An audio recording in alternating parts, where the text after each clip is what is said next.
Assalamualaikum warahmatullahi wabarakatuh. Salam sejahtera, salam sehat untuk kita semua. Apa kabar teman-teman? Baik-baik saja tentunya.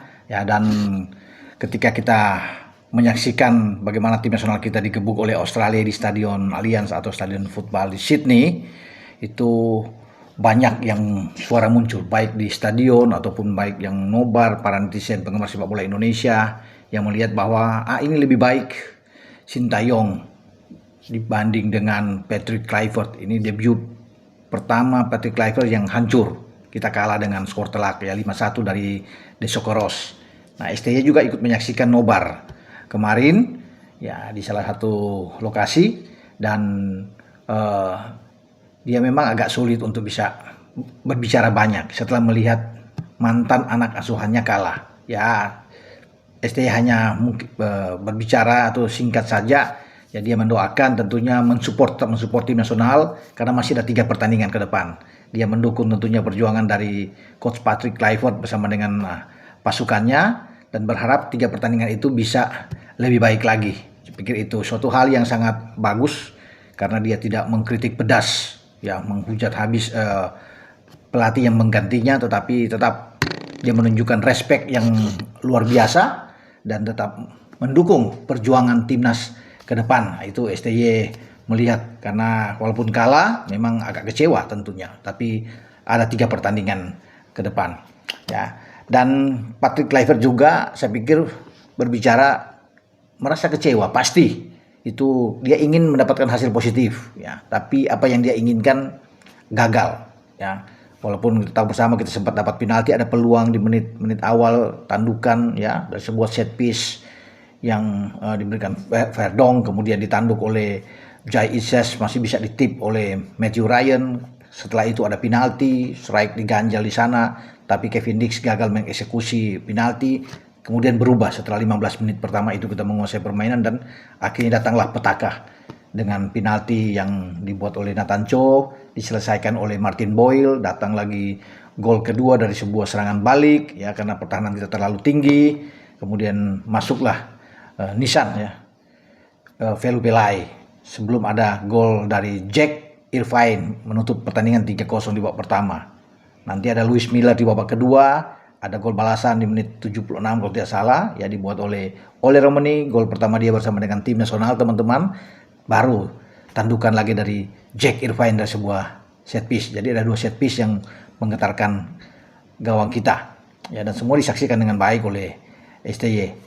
Kluivert kecewa pasti, tetapi ini kekecewaan yang harus dia bayar mahal di dalam pertandingan ini, karena dia menampilkan dengan starting 11 yang tentunya di luar mengagetkan, terutama dengan penampilan lini tengah kita bukan Ivar duluan main dan Pelupesi bersama dengan Tom Hai, tapi ada Nathan di sana, sehingga ini tidak kuat bagi Nathan untuk bermain di tengah menghadapi Jack Irvine dan Aiden O'Neill ya, Luis Miller ya, Asis Pehic yang begitu kuat di kubu Australia.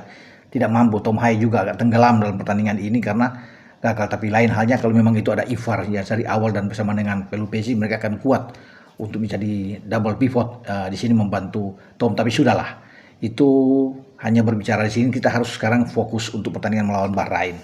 Pak Erick Thohir ya sudah mengatakan bahwa kekalahan kita dari Australia, dia tetap mencintai, mendukung timnas ya, sebagai ketua umum ya, mau kalah mau menang tetap hatinya adalah untuk timnas.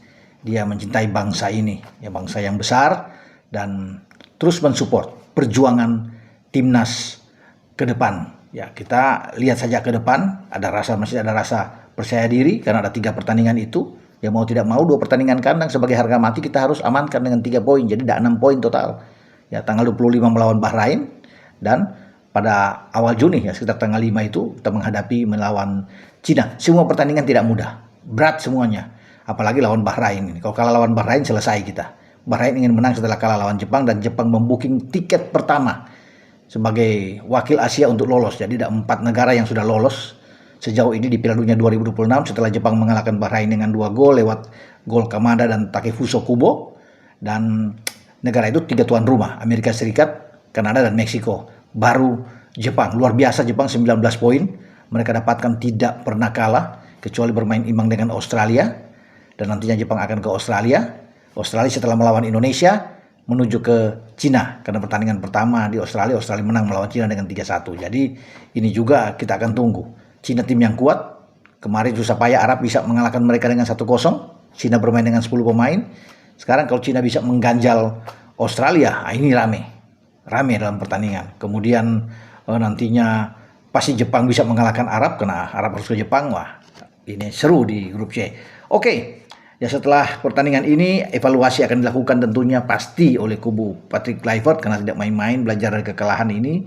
Apa yang dia harus lakukan, pendekatan, tetap pola permainan dia untuk berhati-hati. Ya, STY di zaman STY juga, karena STY tahu tidak mudah memang. STY pernah mengalami hal yang sama teman-teman. Jadi kalau Patrick Kluivert di debut dia pertama dihantam 5-1, di putaran kedua kita masih ingat ya, tahun 2023 itu kalau nggak salah 20 atau 21 November 2023 kita ke Basra, salah satu kota di Irak, memainkan laga pertama pra Piala Dunia juga sebelum kita ke putaran ketiga saat ini. Di putaran kedua lawan Irak kita kalah dari tim asuhan Yesus Casas waktu itu kan. Itu Rasan Basra dengan kawan-kawannya mengalahkan kita dengan 5-1 saat itu. STY terpukul dengan kekalahan ini, goncang ya, karena saat itu kita masih punya Elkan Bagot, ada Rizky Ridho dan Jordi Amat yang bermain di belakang. Tapi kita tumbang, dipermak habis, dirujak oleh Irak. Satu-satunya gol balasan dibuat oleh Sain Patinama ya, saat itu di injury time babak pertama. Nah, setelah dari Irak dengan pukulan kalah 5-1, STY membawa tim kita ini untuk menuju ke kota Manila, bermain di Rizal Memorial. Kita hampir kalah di sana.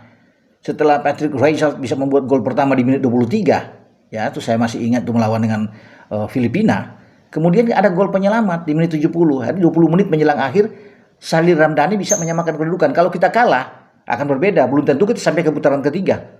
Kalau 2 pertandingan back to back habis dari Irak, kemudian di Manila kita kalah lawan Filipina, tapi untung masih bisa Sadil menyamakan kedudukan dan 1-1, sehingga nafas itu ada sebelum kita balik ke kandang. Dan di sanalah muncul Jai Itses ya, kemudian betul-betul ada Tom Hai, ada Ragnar masuk. Nah, kita mengalahkan Vietnam 1-0 lewat gol Egy. Kemudian kita menuju Hanoi.